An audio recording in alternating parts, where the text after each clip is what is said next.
J'ai fait construire une maison en bois parce que c'est un rêve de toujours. Même, je crois même enfant un peu. C'est déjà la cabane de jardin. Et puis bon, le bois pour moi c'est naturel, c'est la nature. C'est sain, on le sent que c'est sain. Le bois, il y a déjà une odeur de bois qui est très agréable. Moi j'adore l'odeur du bois. Je me balade beaucoup dans les forêts déjà. Donc, et puis ça bouge, on l'entend craquer, ça vit. Voilà, la maison elle vit déjà toute seule, quoi. C'est plus agréable de passer, moi je trouve, sa main sur une planche de bois que sur un crépi. Je pense que tout le monde en convient. Donc ça participe, je pense, au bien-être aussi, même si on ne passe pas sa main tous les jours sur sa maison. Les couleurs aussi sont des couleurs chaudes, c'est pas désagréable. Donc je pense qu'il y a tout ça qui participe au bois. Puis je pense aussi qu'il y a un inconscient. On sait que le bois c'est stocke du carbone, donc quelque part culturellement on a intégré que le bois c'était bon pour nous. Le bois stocke en effet le gaz carbonique. 1 mètre cube de bois stocke 1 tonne de CO2. Mais il présente aussi des qualités en termes de construction. Il s'agit d'un matériau naturellement isolant.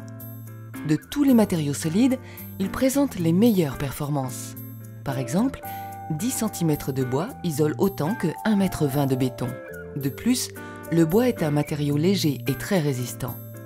Entre 2000 et 2010, le nombre de mises en chantier de maisons en bois en France a doublé, passant de 4 à 8% des parts de marché. La construction bois correspond-elle à une mode dans un contexte de retour à la nature ou présente-t-elle de réelles solutions d'avenir en termes d'habitat durable? Premier constat, le bois est une matière première renouvelable et disponible, notamment en France. Il faut savoir qu'en France, il pousse plus de bois qu'on en récolte chaque année. On ne récolte que 60% environ de l'accroissement annuel de la forêt. Donc on n'est pas du tout en situation de surexploitation des forêts, on est en situation de sous-exploitation. Nous sommes le 3e pays européen en termes de surface, avec environ 16 millions d'hectares en France, soit plus du quart du territoire. Donc on est 3e derrière la Suède et la Finlande. Et la France possède la forêt presque la plus diverse d'Europe, avec 136 essences. Cette forêt, riche, nécessite d'être protégée. Au niveau européen et mondial est apparue la notion de gestion durable des forêts. Des labels ont été mis en place pour certifier une bonne gestion forestière. Il s'agit notamment de protéger les écosystèmes, de réguler les coupes et d'organiser le reboisement. Là aussi, la France tente de rattraper son retard dans la certification de ses forêts. Écologie, au départ, non. Je ne partais pas de ce point de vue-là. Après, oui, au fur et à mesure du temps, j'ai dit oui, pourquoi pas faire construire une maison pour ça aussi. Mais au départ, c'est vrai que c'était plus un petit rêve, maison en bois, mais point. Ici, on est dans la pièce principale, la pièce à vivre, avec au centre un poêle à bois, poêle cheminée à bois, qui chauffe très bien. Ici, je dépense presque rien. Pour un hiver, c'est vraiment minimum. Là, c'est une chambre avec la salle de bain incorporée. C'est donc ma chambre. C'est un confort de chaleur. Déjà, bon, j'ai passé donc un hiver entier ici. Bon, je sais pas, il y a un bien-être. Et c'est chaud, voilà, c'est le cas de dire, le bois, c'est chaud. Voilà, on est dans le petit studio qui est un petit peu indépendant de la maison si on veut.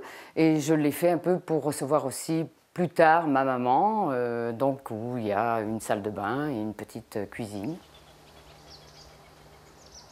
On n'entend pas trop de bruit extérieur non plus parce que c'est très calfeutré, c'est vraiment très agréable.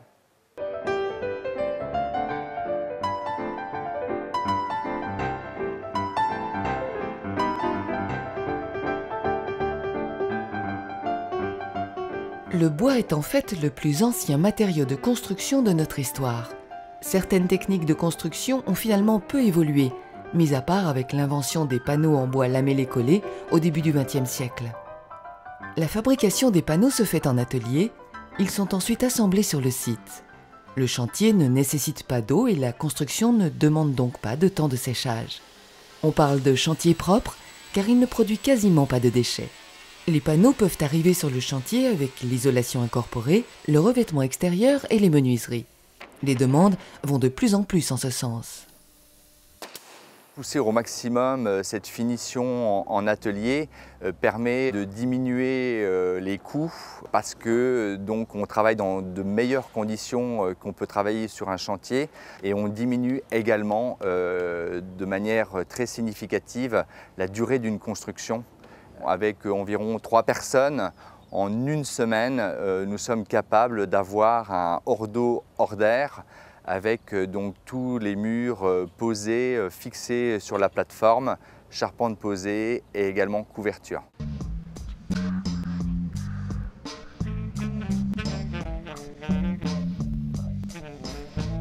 Traditionnellement en montagne et de type chalet, on trouve aujourd'hui des maisons en bois en ville et avec des architectures modernes.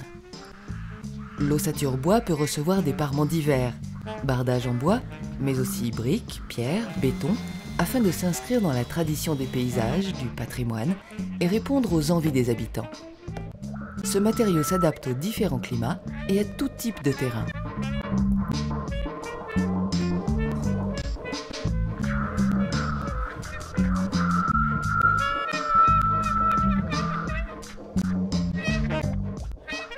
Cette entreprise de charpente propose des maisons à ossature bois depuis 5 ans. Elle a débuté de manière artisanale, puis la demande augmentant, l'entreprise a mis en place un bureau d'études pour la conception et a fait l'acquisition d'une machine automatique pour la fabrication des panneaux en atelier. Cette entreprise est l'une des premières à s'être ainsi équipée en France. Notre métier de charpentier, il y a une trentaine d'années, on travaillait énormément manuellement. Après, il est arrivé quelques machines portatives. Et puis depuis une dizaine d'années, une quinzaine d'années, là, on commence à avoir du gros matériel, qui sont des grosses machines numériques et qui font des assemblages merveilleux. On n'a plus besoin de faire des purs, on travaille sur ordinateur. Et après, on met les bouts de bois dans la machine et elle sort. Elle est plus précise qu'un être humain. Et on se permet de refaire des assemblages que faisaient nos anciens, qu'on avait arrêtés parce que ça coûtait trop cher de main-d'œuvre. C'est aussi une manière de pouvoir se faire plaisir avec ce nouveau matériel.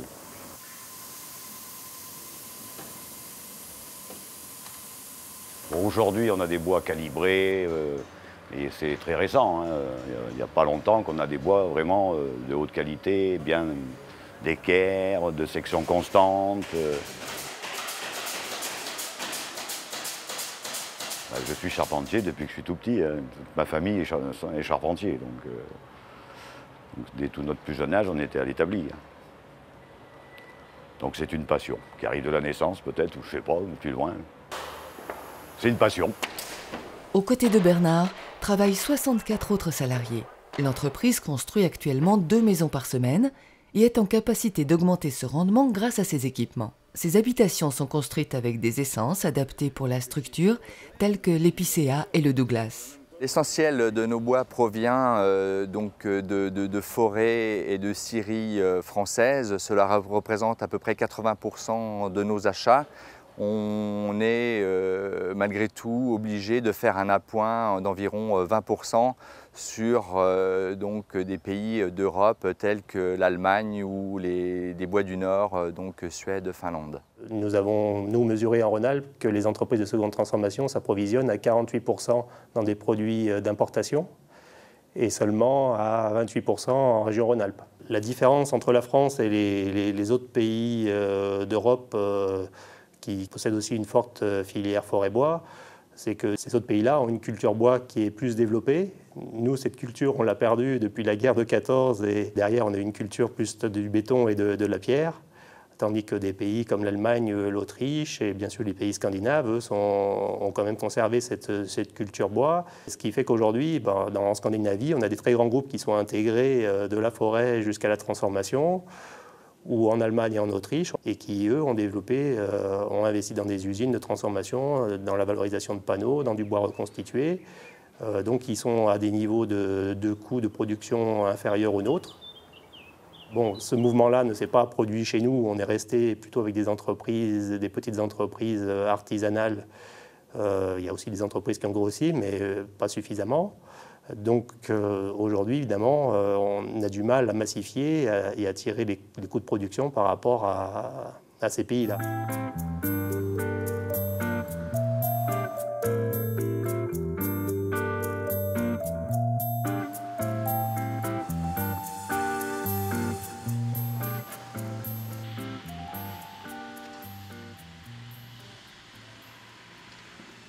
notre forêt est appartient aux 3/4 à des propriétaires privés. Et le quart restant, ce sont les forêts publiques. Donc on a une forêt très morcelée, c'est ce qui fait sa diversité. Donc qui est un atout, mais en même temps un inconvénient. Parce que pour exploiter les bois, si on peut les exploiter un peu plus massivement, évidemment on diminue les coûts d'exploitation et on peut mieux organiser l'abattage des bois et ensuite la transformation. Nous, ce qu'on veut, c'est mettre en avant la qualité de nos produits. On oublie qu'on a quand même une forêt riche d'une essence, de 2 essences qui sont le sapin et l'épicéa, qui ont quand même une qualité qui est, à mon sens, pas assez reconnue. Nous avons initié depuis 6-7 ans une démarche locale entre scieurs qui s'appelle Bois Qualité Savoie et qui permet de mettre en avant la qualité de nos bois. Et ce label garantit également l'origine de nos bois, c'est-à-dire que nous devons assurer à 100% un approvisionnement local pour répondre à la production de BQS. C'est un peu une question d'avenir pour la filière bois en France, y compris pour la gestion des forêts. C'est savoir se regrouper, savoir mener des actions ensemble. C'est comme ça, plus il y aura de monde mobilisé, on va dire, et plus il y aura de monde regroupé dans la filière forêt-bois en France, plus ça sera structuré. C'est dans cette structuration-là qu'on doit avancer. Et plus on suivra justement l'exemple de ces pays, de nos voisins qui sont, eux, ont une filière beaucoup plus développée que la nôtre.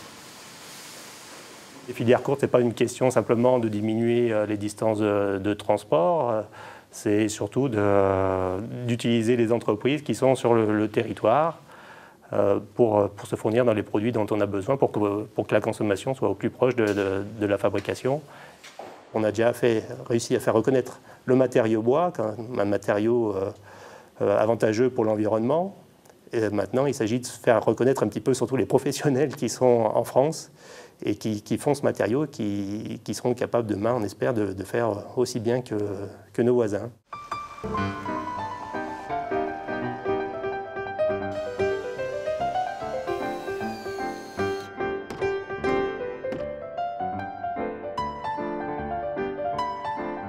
La filière souffre d'une mauvaise image, notamment concernant les métiers de la forêt et de la scierie. Peu de jeunes s'engagent dans ces filières, qui se sont pourtant modernisées. Ce sont peut-être les critères de développement durable liés à ce secteur qui vont revaloriser ces métiers et attirer des jeunes. Concernant la charpente, les jeunes qui suivent des formations trouvent facilement un emploi. En effet, ces secteurs manquent de personnel qualifié. Dans la formation charpentier-bois, les stagiaires sont déjà sensibilisés particulièrement au développement durable. C'est dû au métier et aux matériaux utilisés, puisqu'on emploie le bois essentiellement, donc un matériau renouvelable. Et de par leurs origines, souvent les stagiaires sont très branchés écologie, on va dire, et développement durable. Et à travers la formation, on les sensibilise davantage sur les économies d'énergie qui peuvent être liées à l'utilisation du produit, sur les applications qu'on peut faire suivant les essences de bois de façon à éviter l'utilisation de produits chimiques de traitement. Et puis le tri, enfin toutes les actions courantes, on va dire, ou ordinaires du développement durable. Alors l'idée, en utilisant la feuille de débit, c'est de combiner les différentes longueurs dans plusieurs madriers. Vous avez du stock là-bas, de façon à faire le moins de chute possible. L'idée, c'est de ne pas gâcher de la matière d'œuvre, c'est pas la peine. Ça doit être un matériau renouvelable, c'est pas la peine de le gaspiller. D'accord ?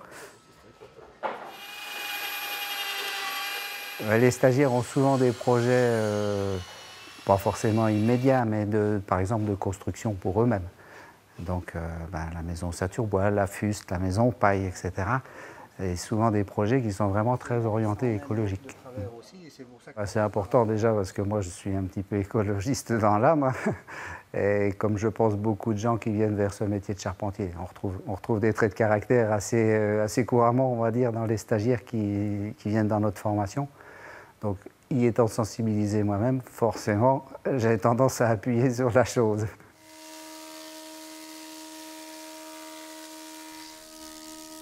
Que ce soit en formation ou en entreprise, les déchets sont réutilisés pour fabriquer des panneaux, de la pâte à papier notamment, et sont aussi convertis en bois de chauffage.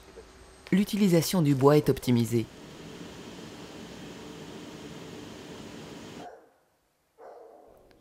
Dans le Pilat, Agnès et Thierry ont choisi de construire eux-mêmes leur maison. Ils ont choisi le bois, mais ont surtout mené une réflexion globale sur l'habitat afin que leur maison consomme le moins possible d'énergie. Ils se sont basés sur les normes des maisons dites passives. La maison est enterrée sur un demi-étage pour éviter les pertes d'énergie liées aux ouvertures. Mais la face sud, elle, est quasiment entièrement vitrée. Ainsi, l'hiver, les rayons du soleil entrent et chauffent toute la maison. Un sas entoure la maison. L'air s'y réchauffe au contact du sol et est renouvelé grâce à la ventilation. Enfin, la maison est très isolée. Le choix du matériau bois, c'est essentiellement dû au fait que d'abord j'aime bien, je ne sais pas pourquoi, j'aime ça, j'aime bien travailler le bois. Je trouve que c'est un matériau qui est facile, qui est vivant, qui est pas désagréable, qui ne salit pas trop, il n'y a pas la sueur. Je pense au béton au métal, par exemple, ça salit beaucoup plus. C'est peut-être un argument un peu idiot. L'autre argument que j'avais pour le bois, c'est qu'on avait déjà une maison en bois qui avait été construite par un constructeur bois à Saint-Étienne et on en avait fait, on avait aménagé tout l'intérieur, on avait fait construire la caisse, l'ossature, on avait fait l'isolation, on avait fait les parements et j'avais fait des extensions déjà, véranda, garage supplémentaires. Donc je m'étais frotté à cette technique-là et je pense qu'elle me convenait un petit peu, sans doute, pour avoir envie de recommencer en bois. L'idée aussi de prendre du bois qui venait de la région, c'était une idée qui me plaisait bien. Lorsqu'on choisit d'habiter dans ces lieux-là, où il y a de la forêt partout, et on pratique des activités, ski de fond, VTT, course à pied, randonnée, en montagne en général, effectivement, on peut qu'être sensible au bois, c'est une évidence.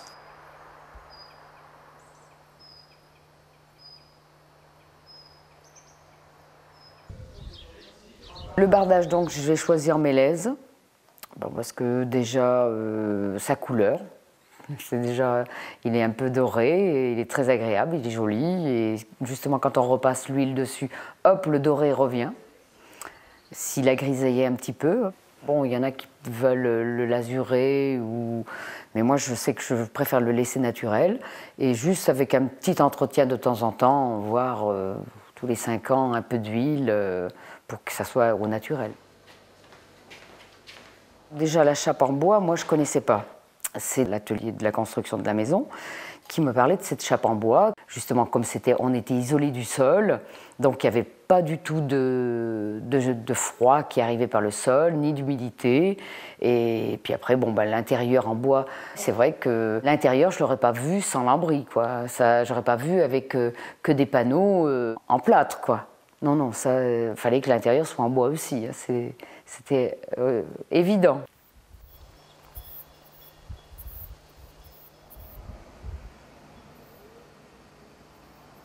La maison a fonctionné comme une maison passive, c'est-à-dire qu'on a réussi à passer par exemple 15 jours en février où il y a eu plutôt du soleil avec un froid assez sérieux la nuit, sans faire de chauffage du tout. C'est-à-dire que le soleil suffisait à chauffer la maison pour que le soir elle soit très très confortable et qu'elle soit encore confortable le lendemain matin quand on repartait au travail. Et les jours où il n'a pas fait très beau, où il a fait froid sans faire très beau, on a pu effectivement ne pas chauffer dans la journée, partir à la journée, revenir le soir, avec une maison qui n'est jamais descendue, si mon souvenir est bon, en dessous de 17,5 degrés. Donc, et souvent au-dessus de 18 degrés, ce qui est tout à fait raisonnable, en sachant que, compte tenu de l'isolation qu'il y a, la moindre flambée dans le poêle, en une heure ou peut-être 2 heures, mais je crois que moins, la maison remonte à 20 degrés. Pour cet hiver, on a consommé autour de 2,5 stères, peut-être entre 2 et 3 stères de bois, ce qui est très très peu pour une maison de 100 cm² dans le Pilat. Les gens, je crois, au Bessat, Tarentaise, sont plus souvent autour de 15-20 stères pour des maisons aussi grosses. C'est sûr que les gens qui veulent avoir un confort avec une maison à 22 degrés, et surtout pas 21,5 ni 22,5 toute la journée, donc avec une clim en été, effectivement, ces gens-là, il ne faut pas qu'ils construisent ce genre de maison, ça c'est évident.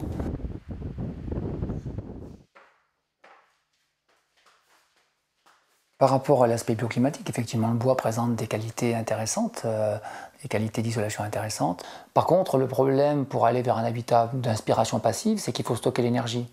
Et le bois ne stocke pas l'énergie, il n'a pas d'inertie thermique. Donc, en gros, le bois c'est vite chaud, mais c'est vite froid. Dès qu'on ne chauffe plus, la température redescend. Et l'idée, c'est de pouvoir lisser les écarts de température extérieure sur 24 heures à minima. Et pour lisser les écarts de température extérieure, il faut bien stocker l'énergie dans des matériaux. Et les matériaux qui stockent sont les matériaux dits lourds. Le béton, la pierre, la terre. C'est la raison pour laquelle on est obligé sur ces maisons-là, pour faire du passif, de marier ces deux types de matériaux.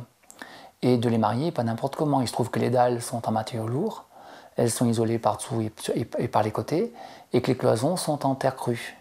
Parce que ce sont des matériaux qui vont être capables d'emmagasiner l'énergie et de la restituer très lentement et lisser sur, mettons, 24 heures, parce que c'est un petit peu le but recherché, les écarts de température extérieure.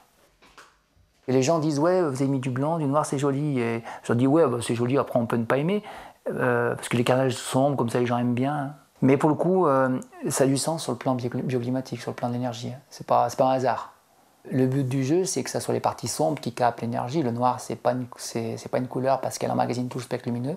Donc, ce qui nous intéressait, c'est que finalement l'énergie finisse dans le sol et pas dans les murs.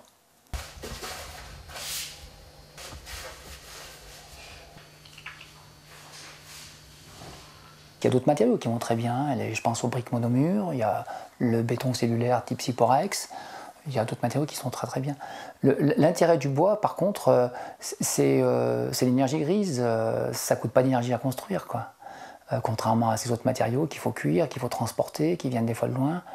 Le bois stocke du carbone. Donc si on veut s'inscrire effectivement dans une idée de développement durable, le bois, c'est sans doute le matériau qui présente les qualités les plus intéressantes.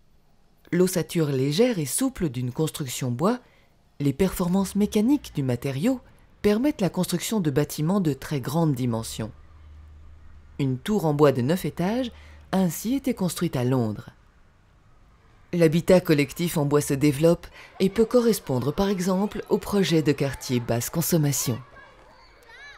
Les solutions constructives bois ont beaucoup d'avantages par rapport aux exigences thermiques BBC et bâtiments à énergie positive. Il y a une compétitivité en prix du fait de la préfabrication notamment. En bois, on sait qu'il y a de la demande en maison individuelle, on sait qu'il y a de la demande, on sait qu'on pourrait avoir 20% de part de marché. Il y a 20% des acquéreurs qui sont prêts à prendre une maison bois. Les collectivités sont de plus en plus demandeuses. Pourquoi? Parce qu'elles mènent des démarches de développement durable et qu'elles veulent utiliser des matériaux renouvelables dans leur construction et qu'elles veulent bien sûr, des fois même souvent, devancer l'arrivée des réglementations thermiques pour faire des réalisations exemplaires. On est capable en bois, à prestations équivalentes, de faire au même prix que d'autres matériaux. Et on va dire que plus les exigences thermiques vont être élevées, plus le bois va être compétitif en termes de prix. Parce que pour les autres matériaux, il faudra rajouter de la matière, il faudra rajouter de l'épaisseur, pour le bois aussi bien sûr, mais ça fera un surcoût moindre que pour les autres matériaux. On va aller de plus en plus vers les bâtiments à énergie positive, les bâtiments passifs. Et il ne faut pas prendre en compte que la performance thermique de la maison, il faut prendre en compte aussi l'énergie grise. Bon, tout ça n'a pas forcément un coût, mais ça a aussi un coût sur l'environnement. Il y a l'énergie d'usage aussi de la maison. Donc, avec le bois, on est plus capable de faire ces bâtiments passifs qui économisent vraiment de l'énergie. Et donc, c'est ça aussi qu'il faut regarder par rapport au coût. S'il y a un surcoût au départ, le coût global est moins élevé.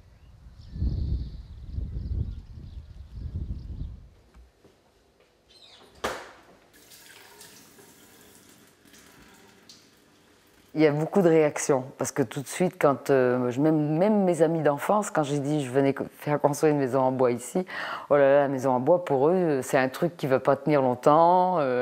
S'il y a un coup de vent, tout va partir. Alors déjà, le feu, tout le monde a peur du feu, alors que ça n'a pas du tout d'incidence. Et c'est vrai que j'ai eu beaucoup de réflexions là-dessus. Et bien maintenant, ils sont très étonnés. D'abord, ils sont époustouflés de ce que ça donne, maintenant ce que ça rend aussi. Et puis quand ils rentrent à l'intérieur, ils sont aussi assez surpris du bien-être que on ressent quand on est dedans. Je crois que s'il fallait que je change, je referais construire une autre maison en bois, ça c'est sûr.